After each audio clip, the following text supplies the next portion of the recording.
Passa para a repórter Natasha Mazaro.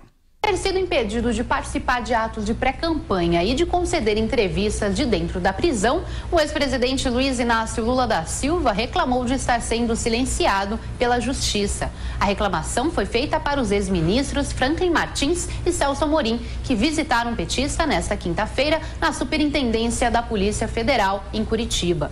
Os ex-ministros falaram com jornalistas na porta da PF. Franklin Martins, que comandou a Secretaria de Comunicação, disse que o petista está bem e tranquilo, mas indignado com a situação do país e com o judiciário. O presidente Lula falou uma coisa que eu achei muito importante.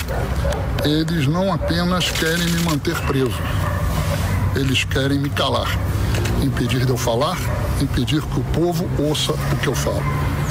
E eles estão enganados se acham que com isso vão derrotar as ideias, porque as ideias viraram parte da experiência do povo durante todos esses anos em que ele, presidente Lula, e a presidente Dilma governaram o país. Sobre a batalha jurídica do último domingo envolvendo o pedido de soltura do petista, feito pelo desembargador do Tribunal Regional Federal da 4ª Região, Rogério Favretto, e as negativas do juiz Sérgio Moro e do próprio TRF4, Celso Amorim disse que o ex-presidente tratou o episódio com muita tranquilidade. O ex-chanceler afirmou que o petista está convencido da inocência e que teria dito que não trocaria dignidade por liberdade. O ex-presidente Lula está preso desde o dia 7 de abril pelos crimes de corrupção passiva e lavagem de dinheiro pelo caso do triplex do Guarujá. Ó, professor Sovilho, o senhor perguntava onde está Franklin Martins. Tá aí. Tá aí. Tá aí. Eu acho que tem algumas observações. Primeiro, sobre o Celso Amorim. Celso Amorim foi ministro das Relações Exteriores, comandou Itamaraty muitos anos e é um dos piores ministros da história. Eu lembro que à época escrevi um artigo, Saudades do Barão do Rio Branco, já naquele momento, isso foi 2007, 2008, mostrando o desastre, isso foi na Folha de São Paulo, o desastre da gestão Amorim no Itamaraty e tal. Ele destruiu o Itamaraty, foi um dos piores ministros das Relações Exteriores e foi um ministro que subia inclusive em palanque. Nunca houve na história um responsável pelo Itamaraty que subisse em palanque eleitoral. Foi um verdadeiro desastre e tal, né? Por outro lado, o Franklin Martins, não podemos esquecer, ele foi do MR8, um grupo terrorista, no final dos anos 60, início dos anos 70 e tal. E lembrar o seguinte, ele criou os blogs sujos. Todos aqueles blogs sujos na internet eram financiados com dinheiro da Secom, dinheiro nosso, né? Foi o Franklin Martins que montou essa estrutura criminosa e a gente não pode esquecer.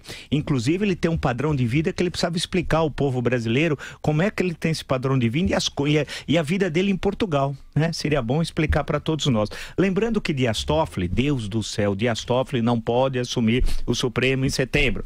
Tem petições na internet, tendo que fazer um grande movimento, sacudir o Brasil, porque não é possível ter um incapaz, um petista à frente da Suprema Corte, como presidente. Bem, esse presidente, Dias Toffoli, disse que vai trazer o Franklin Martins para assessoria de imprensa na Suprema Corte. Olha o escândalo, né? Quer dizer, Dias Toffoli, aquele que foi, vamos sempre lembrar, reprovado para juiz 2 vezes em São Paulo, não tem livro publicado, não tem pós-graduação, não tem mestrado, não tem doutorado, mas tem uma coisa que nem todos os brasileiros têm, é amigão do peito do Lula, chegou diretamente ao Supremo Tribunal Federal. Mas o Franklin é jornalista. É jornalista do MR8, tem ele aquele jornal Globo, Hora do Povo, foi, da Hora do Povo, que era um jornal fantástico, o MR8 tinha o Agapito, né, também foi terrorista, ele foi várias coisas. E só lembrar o seguinte, eles esqueceram, veja como os petistas são farsantes, e esses dois são farsantes. Não falaram dos livros que o Lula está lendo, né? Vocês lembram? Há cerca de 2 semanas atrás, a moda era falar dos livros que o Lula estava lendo. Ele estava lendo até o Tolstói. Lula era leitor de Tolstói, estava lendo Guerra e Paz, né? Que ele imaginou que era sobre a Guerra do Paraguai. Então, eles não falaram dos livros do Lula e não comentaram quais as impressões do Lula sobre a final França e Croácia. São dois farsantes, Franklin Martins e Celso Amorim.